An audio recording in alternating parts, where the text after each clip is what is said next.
एक लड़का जिसको सिंगिंग का शौक होता है, पर जादू की वजह से वो डेड वर्ल्ड में पहुंच जाता है। मूवी का नाम है कोको, जो 2017 में रिलीज हुई थी।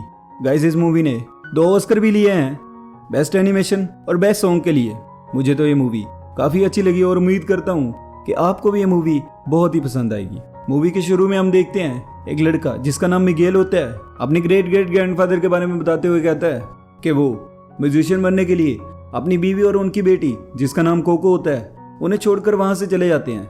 उनके जाने के बाद उनकी वाइफ उनकी सारी यादें मिटा देती है और घर चलाने के लिए जूते बनाने का काम शुरू करती है। और देखते ही देखते उनका ये काम फैमिली बिजनेस बन जाता है। पर मिगेल ये काम नहीं करना चाहता है, बल्कि वो एक म्यूजिशियन बनना चाहता है, अपने फेवरेट सिंगर एर्नेस्टो दे ला क्रूज की तरह, जिनकी काफ़ी सालों पहले मौत हो गई होती है।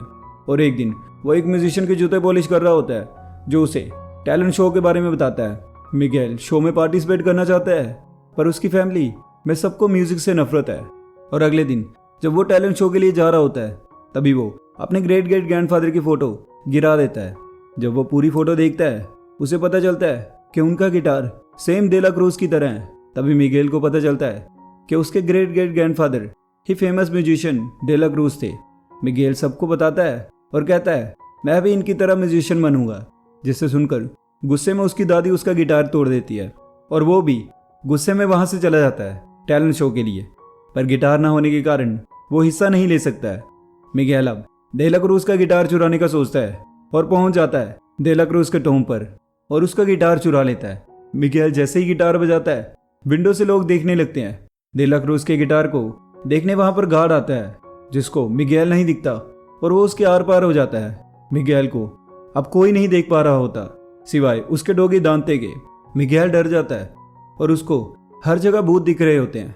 थोड़ी देर बाद मिगेल अपने मरे हुए रिश्तेदारों से मिलता है। उसके रिश्तेदार कहते हैं कि मामा इमेल्डा के पास जरूर इसका इलाज होगा, पर वो किसी वजह से इस दुनिया में नहीं आ पा रही है, इसलिए वो डिसाइड करते हैं उनके पास डेड वर्ल्ड में जाने का, जहां हम देखते हैं कि डेड वर्ल्ड से इस दुनिया में वही घोस्ट आ सकते हैं जिनको इस दुनिया में याद किया जाता हो और उनकी याद में गिफ्ट्स रखे गए हों। जहां मिगेल देखता है एक भूत जो इस दुनिया में आने की कोशिश कर रहा है पर आ नहीं पाता।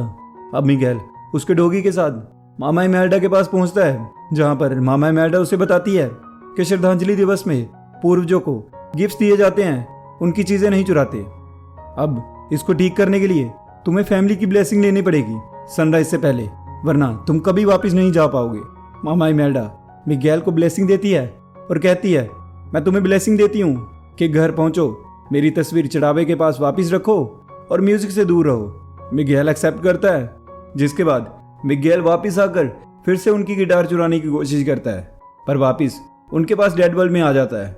मामा इमेल्डा गुस्सा करती है वादा तोड़ने के लिए, पर मिगेल बाकी रिश्तेदारों से ब्लेसिंग मांगता है, पर उसकी कोई नहीं सुनता। तभी मिगेल डिसाइड करता है वो दे ला क्रूज उसके ग्रेट ग्रेट ग्रैंडफादर से ब्लेसिंग लेगा, क्योंकि वो एक म्यूजिशियन है तो उसकी बात को मना नहीं करेंगे। वो वहां से भाग जाता है और उस भूत को देखता है जिसका नाम हेक्टर होता है, जो जिंदा लोगों की दुनिया में आना चाहता है। हेक्टर कहता है कि वो दे ला क्रूज को जानता है, इसलिए मिगेल उससे रिक्वेस्ट करता है और वो मान जाता है इस शर्त पर कि वो मिगेल को दे ला क्रूज तक ले जाएगा। बदले में वो उसकी तस्वीर उसके टूम पर रखेगा, जिसकी वजह से वो जिंदा लोगों की दुनिया में आ सके। और कहता है हर साल तुम्हारे ग्रेट ग्रेट ग्रैंडफादर एक शो के साथ श्रद्धांजलि दिवस को खत्म करते हैं, और मिगेल को उसके रिहर्सल पर ले जाता है, जहां जाकर उसे पता चलता है कि वो रिहर्सल पर नहीं आते और वो इस वक्त अपने टावर हाउस में बड़ी पार्टी दे रहे हैं। हेक्टर के पूछने पर एक आदमी बताता है कि उसकी पार्टी में वही जा सकता है जिसका नाम गेस्ट लिस्ट में हो, पर अगर उस तक पहुंचना है तो दे ला क्रूज के म्यूजिक कंपटीशन में हिस्सा ले लो। जीतने वाले को उसकी पार्टी में परफॉर्म करने मिलता है। दूसरी ओर हम देखते हैं इमेल्डा और बाकी फैमिली रूही फरिश्ते की मदद से मिगेल को ढूंढ रहे होते हैं। मिगेल के पास गिटार नहीं होता, इसलिए वो एक बूढ़ी रूह के पास जाता है, जो उन्हें गिटार दे देता है और उसके बाद गायब हो जाता है, जिससे हमें पता चलता है कि डेड वर्ल्ड से रूह हमेशा के लिए गायब हो जाती है अगर उनकी फैमिली उनको याद करना बंद कर दे। गिटार लेने के बाद मिगेल कंपटीशन में परफॉर्म करता है और तभी वहां पर उसे ढूंढते हुए मामा इमेल्डा आ जाते हैं और उसे वहां से भागना पड़ता है। हेक्टर मिगेल पर गुस्सा करता है क्योंकि मिगेल ने उसे झूठ बोला होता है कि डेड वर्ल्ड में दे ला क्रूज ही उसका रिलेटिव है और कोई नहीं। मिगेल भी गुस्सा होकर वहाँ से चला जाता है। पर मामा इमेल्डा बहुत कोशिश करती है मिगेल को रोकने की।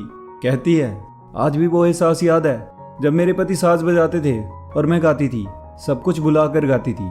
लेकिन फिर कोको पैदा हुई और जिंदगी में अचानक से कुछ मिल गया जिसके सामने म्यूजिक भी छोटा पड़ने लगा। मुझे एक परिवार चाहिए था और उसे सिर्फ शोहरत और नाम। हम दोनों को अपनी चाहतें पूरी करने के लिए कुर्बानियां देनी पड़ी। तुम बोलो किसे चुनोगे? मिगेल कहता है, मुझे किसी एक को नहीं चुनना। आप मेरा साथ क्यों नहीं दे सकती? परिवार होते ही इसलिए हैं, साथ देने के लिए। पर आप कभी देंगी? और वहां से भाग जाता है और चुपके से डेला क्रूज की पार्टी में चला जाता है और उनसे कहता है, मैं आपका ग्रेट ग्रेट ग्रैंडसन हूँ, मुझे आपका आशीर्वाद चाहिए ताकि लौट सकूँ और म्यूजिशियन बन सकूँ आपकी तरह। बाकी परिवार वालों को इससे प्रॉब्लम है, उम्मीद है आपको नहीं होगी। डेला क्रूज मान जाता है और मिगेल को ब्लेसिंग देने लगता है। तभी वहां पर हेक्टर आ जाता है और मिगेल को उसकी तस्वीर ले जाने की रिक्वेस्ट करता है। डेला क्रूज उसकी तस्वीर देखकर कहता है, मेरे यार, तुम्हारी यादें मिट रही हैं। हेक्टर गुस्से में कहता है, और इसके जिम्मेदार तुम हो। तुमने मेरे सारे गाने चुराए हैं, मेरे गानों की वजह से तुम मशहूर हुए। मेरी यादें इसलिए मिट रही हैं क्योंकि तुमने किसी को बताया ही नहीं कि वो गाने मैंने लिखे हैं। देखो जो हुआ उसे बदल नहीं सकते, पर तुम आने वाले कल को बदल सकते हो। मिगेल वापस जाके मेरी तस्वीर रख देगा और मैं पूल पार कर पाऊंगा, मैं अपनी बेटी से मिल पाऊंगा। अर्नेस्टो, आखिरी मुलाकात याद है? हमने साथ में ड्रिंक की थी। तुमने कहा था तुम मेरे लिए जमीन आसमान एक कर सकते हो, तो आज अपने दोस्त की मदद नहीं करोगे? तभी मिगेल को याद आता है कि सेम डायलॉग डेला क्रूज ने अपनी मूवी में भी इस्तेमाल किया है, जिसमें एक दोस्त अपने दोस्त को जहर देने की कोशिश करता है। हेक्टर उस रात को याद करता है और कहता है, हम महीनों से जाग जाग कर शो कर रहे थे। घर की याद आई तो गानों का सिलसिला रोक दिया। तुम मुझे स्टेशन तक छोड़ने आए, अचानक मेरे पेट में दर्द होने लगा। आंखें खुली तो यहाँ था, तुमने मुझे जहर पिलाया। आज तक मुझे यही लगता रहा कि मेरी किस्मत खराब है। मैं सोच भी नहीं सकता कि तुम इतना गिर सकते हो। हेक्टर डेला क्रूज पर अटैक करता है और सिक्योरिटी आकर उसे ले जाती है। मिगेल ने सब देख लिया होता है, इसलिए वो मिगेल को भी उसी केव में बंद कर देता है जहां हेक्टर को रखा होता है। हेक्टर केव में गायब होने वाला होता है और कहता है, मेरी बेटी मुझे भूल रही है। मुझे सेंटा सिसिलिया छोड़कर जाना ही नहीं चाहिए था। काश उससे माफ़ी मांग पाता, बता पाता कि उसके पापा उसके पास आने की कितनी कोशिश कर रहे थे, कि वो उससे दिलो जान से चाहते हैं। मेरी प्यारी कोको। कोको नाम सुनते ही मिगेल हेक्टर को वो तस्वीर दिखाता है जिसमें उसके ग्रेट ग्रेट ग्रैंडफादर की तस्वीर कटी होती है और हेक्टर को बताता है कि ये मेरी ग्रेट ग्रैंडमदर कोको हैं और उनकी माँ इमेल्डा, क्या ये आप हो? और फिर उन्हें पता चलता है कि वो दोनों एक ही परिवार से हैं। हेक्टर कहता है, मुझे याद रखने वाली वो आखिरी इंसान है। जिस दिन वो उस दुनिया से चली जाएगी तब मैं इस दुनिया से चला जाऊंगा और उससे कभी नहीं मिल पाऊंगा। तभी वहाँ पर इमेल्डा आ जाती है और उन्हें बचा लेती है। इमेल्डा हेक्टर से नाराज़ होती है। मिगेल कहता है, मुझे आपकी ब्लेसिंग मंजूर है और शर्तें भी, लेकिन पहले मुझे डेला क्रूज को ढूंढना होगा। हेक्टर दादा की तस्वीर लेनी है ताकि वो कोको दादी से मिल सके। दादू की भी तस्वीर लगनी चाहिए, वो परिवार का हिस्सा है। इन्होंने घर लौटने की कोशिश की थी लेकिन डेला क्रूज ने इन्हें जहर दे दिया था। ये सुनकर इमेल्डा मदद के लिए मान जाती है और वो डेला क्रूज से फोटो लेने जाते हैं जहाँ उसका स्टेज शो शुरू होने वाला होता है। सभी डेला क्रूज से तस्वीर छीन लेते हैं और मिगेल को ब्लेसिंग देने ही वाले होते हैं। तभी डेला क्रूज मिगेल को पकड़ लेता है और सब कुछ बताने लगता है कि कैसे उसने हेक्टर का मर्डर किया और कहता है कि मंजिल को हासिल करने के लिए वो कुछ भी कर सकता है। और फिर हेक्टर की तस्वीर पानी में फेंक देता है और मिगेल को बिल्डिंग से नीचे गिरा देता है। ये सब कुछ लोग लाइव देख रहे होते हैं। मिगेल को रूही फरिश्ता बचा लेता है और डेला क्रूज को जान से मार देता है। तभी हम देखते हैं हेक्टर गायब होने वाला होता है क्योंकि कोको उसकी बेटी उसे भूल रही होती है। और फिर इमेल्डा और हेक्टर दोनों मिगेल को ब्लेसिंग देते हैं। मिगेल अब इंसानी दुनिया में भागता हुआ कोको दादी के पास जाता है। दादी को उनके पापा के बारे में याद दिलाने की कोशिश करता है। दादी कोको उसके पापा को याद करती है और उनकी तस्वीर का वो टुकड़ा जो फटा हुआ होता है वो निकालती है और उनके लेटर्स भी दिखाती है। एक साल बाद हम देखते हैं लोग अब जान चुके होते हैं कि सारे गाने हेक्टर ने लिखे थे। और डेड वर्ल्ड में इमेल्डा, हेक्टर और कोको तीनों साथ में श्रद्धांजलि दिवस पर इंसानों की दुनिया में आते हैं। और इसी के साथ ये प्यारी सी मूवी खत्म हो जाती है। तो गाइस अगर ये वीडियो आपको अच्छी लगी तो लाइक कर देना और चैनल पे नए हो तो सब्सक्राइब कर देना और कमेंट करके बताना कि वीडियो का कौन सा पार्ट आपको सबसे ज़्यादा अच्छा लगा।